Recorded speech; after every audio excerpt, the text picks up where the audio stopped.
Hey everyone, this is The Dialogue. Thank you so much for tuning in.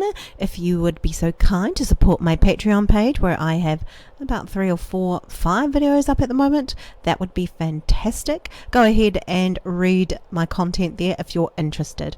Okay, so today I'm looking at Mark Redwine, who is the controversial father figure of Dylan Redwine. He's just been arrested over the past few days of the murder of Dylan Redwine, who was 13 years of age. This is an interview with Mark Redwine in 2013.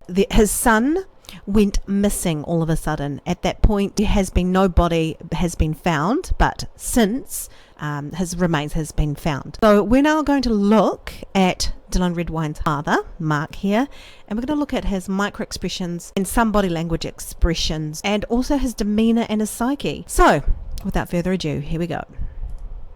My career, it was very difficult for her to lose sight of the fact that she wasn't there bonding with Dylan the way I was. And I think that that was a huge problem for her.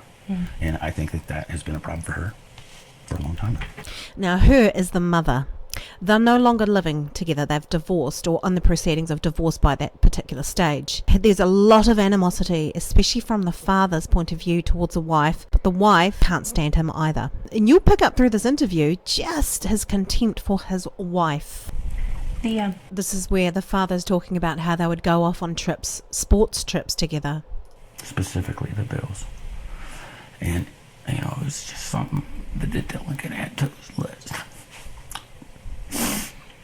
of places that he'd been.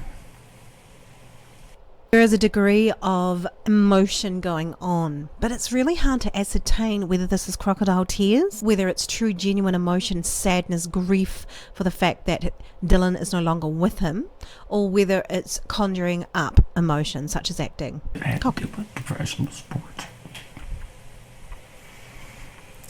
But, you know, we'd been gone probably a couple weeks.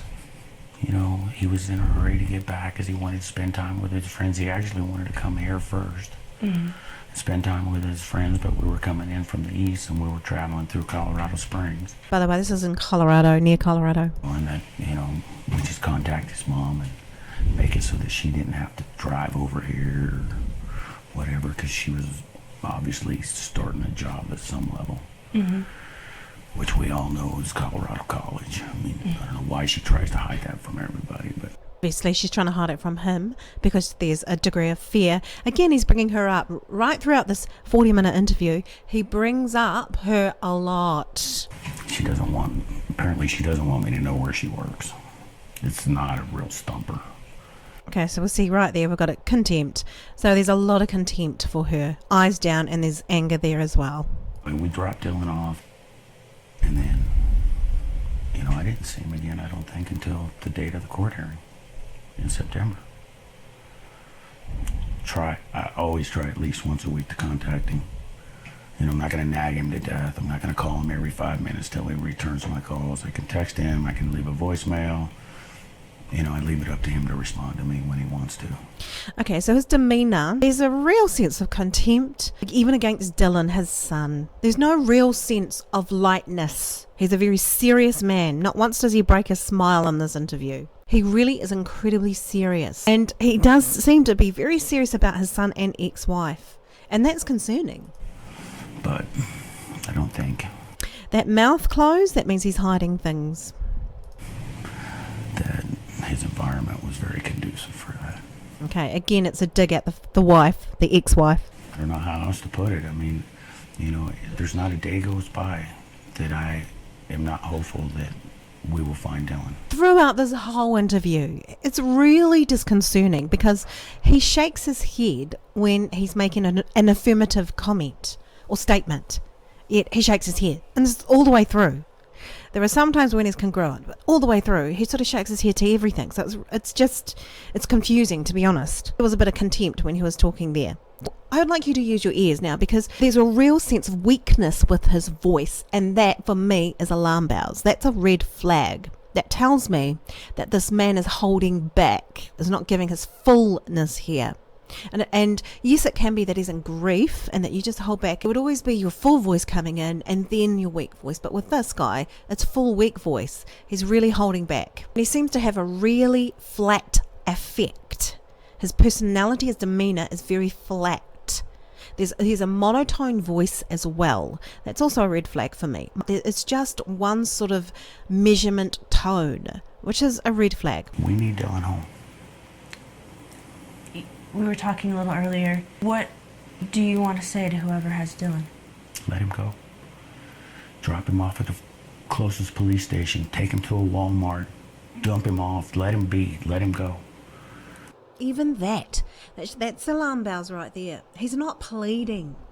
He's not really asking with his voice. He's just saying words. He's saying the right words, but there's nothing behind the words. And whenever you hear that, there's an alarm bell that should go ding, ding, ding. To me, there's just a lack of care for the boy, a lack of real love. That boy would talk to anybody. He never knew a stranger, I don't think, ever in his life.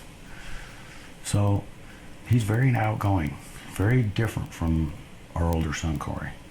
Okay, so serious, talking about his son that he should be proud of. This wonderful son who can get on with everyone and anyone. I don't know if there's like a rivalry between the father and the son who's obviously a lighter kind of figure and this guy isn't, because that can happen. Or there could be other water under the bridge that we just don't know about just yet. Well, his flight was late arriving. There was some delay leaving Denver. And so he didn't actually land probably, Contempt. I want to say about 6 o'clock, 6:20, something like that. I don't remember exactly what Again, I mean, it may be true, but his head is shaking. There's incongruency going on. time it was. But I mean, you can't get him to bed and you can't get him up. Pretty much how it is when he's not at school, which is most of the time when he's up here. Although he had school bus stop right down the street. So he could ride the bus from the school up here if I was home, or he could ride it to his mom's house, which was a thing of beauty, because her and I didn't have to deal with transporting him. Again, this is a dig at the wife, which happens a lot. Yeah. It made the life easy for all. Now, here's a little thing. It's a body language thing, and it's quite subtle. He moved his legs in, and he moved his legs in when he spoke about the wife. In a way, he's keeping himself a little bit safe. He was feeling confident and a little bit less confident when he spoke about the wife. So it's just something to take note. So do you remember what the last thing you said to him when you went out the door was? Yeah, Dylan, I'm leaving to go down to town and run my errands. If you need anything, call me when you get up. Throughout this, he shakes his head a lot. It's incongruent, so it's making me quite confused with what he really said and what was really done. If there's anything you need. Never heard from him. I'd send him text messages. Send him text messages, and he had a side eye there, side eye looking at the interviewer and looking sort of down, up through, like a bush. It's like he's hiding. Ask him, hey, dude, are you up yet? Call me. Is there anything you need? And then, by the time I got up here, it was close to 11:30 probably. Notice his voice is getting even more and more weaker. There's contempt there too. Again, side eye, looking at her in a side way. It's like he doesn't trust what she's thinking about what he's saying. Yeah. So did you do... And hiding right there too. This face, it does remind me of, if he was in a horror movie, I'd believe him. a work payroll thing, so you went down to the office. And then, anything else you did in Durango that morning? I spoke with my divorce attorney because we were in the process of filing some papers with the courts. Now this is concerning because his voice went even more weak when he spoke about the divorce. It's like he changed his demeanour from serious to ultra serious when he spoke about the divorce. So that's another red flag. It's something just to take note of. In regards to, the divorce side of stuff. Yeah. And he's holding back right now. He's angry. Right, moving on. Yeah, something you've overlooked. Yeah. Teenagers don't always understand those kinds of things. They don't. And it wasn't a huge issue because I was already prepared to be back up here to pick him up because I was going to take him down to Bayfield so we could see Ryan and Fernando and Wesley. And you notice even with the interviewer, she's trying desperately to try and connect with him and be on his level, but he's not playing ball himself. He's just a monotone effect all the way through this interview. All of that. When did you know something was wrong? Well, when I got home and he wasn't here, I didn't think much of it at the time. Because it's not unlike him to go wandering off, and he'll walk down to the river across the street, or, you know, he might go up into the campground where he can be next to the river up there. I didn't think a whole lot of it. And I had laid down and took a nap, which is something I try to do as much as I can when I'm not working, because we always work, 14-hour days. And okay, so that seems congruent, a little contempt. Feels good to be home. And it was probably Contempt. 2:30 by the time I realized that Dylan still's not home, and so I'm thinking, well, if he ain't gonna return my text messages and I ain't hearing my phone ringing because he ain't calling me, I need to go find that boy. So I stopped by his friend Tristan's house. It just talks about the friends of Dylan who didn't know where he was either, but all through here, just a serious demeanour.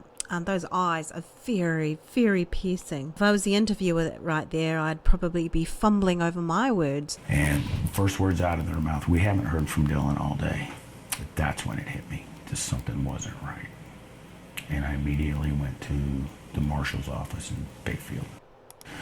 Do you remember what you told? Tongue through the lips. Well, I told him that I hadn't heard from Dylan all day, and I didn't think much of it. And when I got down to the marshal's office, or to his friend Ryan's house, or Fernando, and anyway, when I ran across his friends and they hadn't heard from him, then that's when I went over to the marshal's office and told them that, we need to find him, make contact with him. They were going to put out, again, a lot of contempt, a lot of head shaking. A wellness check where It just seems to be a multitude of anger. There's a lot of anger with this man. they just notify the local authorities to keep an eye out for him, make contact with him, so somebody can bang him in the head and say, hey, your dad's trying to get a hold of you, your friends are trying to get a hold of you, you need to communicate. What an interesting term. Bang him on the head. How interesting that he had to use that particular saying. Because why didn't he just say, shake him up? Hey guys, your dad's looking for you. But that's just very interesting that he used that term. Somebody. But at that moment in time, I felt the need to address this issue with Mom. So I Again, immediately Mom. asked her, had she heard from him? And do you think there's any chance that he literally just was frustrated with something, got his backpack and said, I'm out of here? No, because Dylan's a peacekeeper. I believe that Dylan is the kind of kid that when he's with his mom, tries to keep peace with her and will tell her whatever she wants to hear. Again, it's another dig. It's about the fourth dig against the mother. So that's another red flag. Just trying to find somebody to blame. And it's easier for her to blame me Again, the mum. than it is anybody else. Because in her eyes, I'm the last one that's seen him. Do you blame yourself too a little bit? Okay, right there. Jaw jut. That reminds me of someone who's just very angry. When you're angry, your jaw pushes forward. So when he's thinking of the wife, again, his jaw goes forward and he's angry. I normally wouldn't, but I do. I do blame myself. I Normally wouldn't find yourself guilty. How many times are you accused of killing your sons? relive this 1,000 times, and every time it comes back to, I seen him laying on the couch and I didn't try hard enough maybe to wake him up, to have him come with me, knowing that he had talked about going to spend time with his friends and letting him sleep like he does so many times before. I beat myself up over that constantly. But that's not... There's a lot of pulling back with the mouth there, holding back. That's not helping me. And it's not helping Dylan. I mean, it's hard enough for any parent to have to deal with something like this. What do you want to say to him? That we love you and that we want you to come home and that we want whoever has done this to you to just drop you off somewhere and make it so that you can come back to, whether it be his mom, I don't care if it's his mom that he reaches out to, I don't care if it's me he reaches out to, or his brother he reaches out to, anybody, just let him come home. Let us know that he's safe. Mouth closed. I know that law enforcement's doing everything possible. They're doing what they think they need to be doing, which is another reason why I tend to not participate in as much media as maybe my ex-wife does, because Okay, guys, so he scratched himself, which can indicate that he's insecure which he is, because he soothes himself here a lot too, and he moves around in his seat a bit. He's insecure as well. I have to ask you this question. Did you have anything whatsoever to do with Dylan's disappearance? Absolutely not. I would never do anything to harm that boy. Absolutely not. I would never do anything to harm that boy. That reminds me a lot of the Patsy Ramsey interviews. I would never hurt that girl. I did not have sexual relations with that girl. That was President Clinton at the time. So this guy is also using distancing language. Dylan is your son, and he talks about that boy, and absolutely, the word absolutely in this particular case can indicate deception. Not all the time, but it can in this case. I know they're looking at me as being involved in some kind of kidnapping scheme, which is one of the reasons why I want them to look closely at me. Because the more that they look at me, the more they're going to realize that I have nothing to do with this. There's no possible way I would ever do anything to cause harm or misery to my son. Okay, so he did look in a part which is creation, so he created that. Do you have any idea what did happen to him then? Contempt. I can only speculate.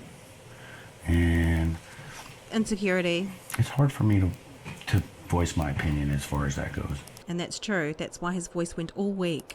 Because I'll be honest with you, the only thing that matters, Honest, because I'll be honest with you, that's a qualifying statement. and the only thing in my mind that should matter to anybody, is finding Dylan. You know, I'm not interested in pointing fingers. I'm not interested in blaming anybody. My only interest is finding Dylan. And I think that once we find Dylan and bring him home, it will bring all the answers to the questions that we don't have. Okay, I'm going to leave it there. Now, please go and see the video of Melissa's Blasius's YouTube channel, and I'll put the link in the box below, the description. So I hope you got something out of this video. This case is still ongoing. He's going on trial very soon. So let's just hope that the jury don't see my video, to be honest. All right, thanks for listening. This is a dialogue. Keep tuned and ding my bell.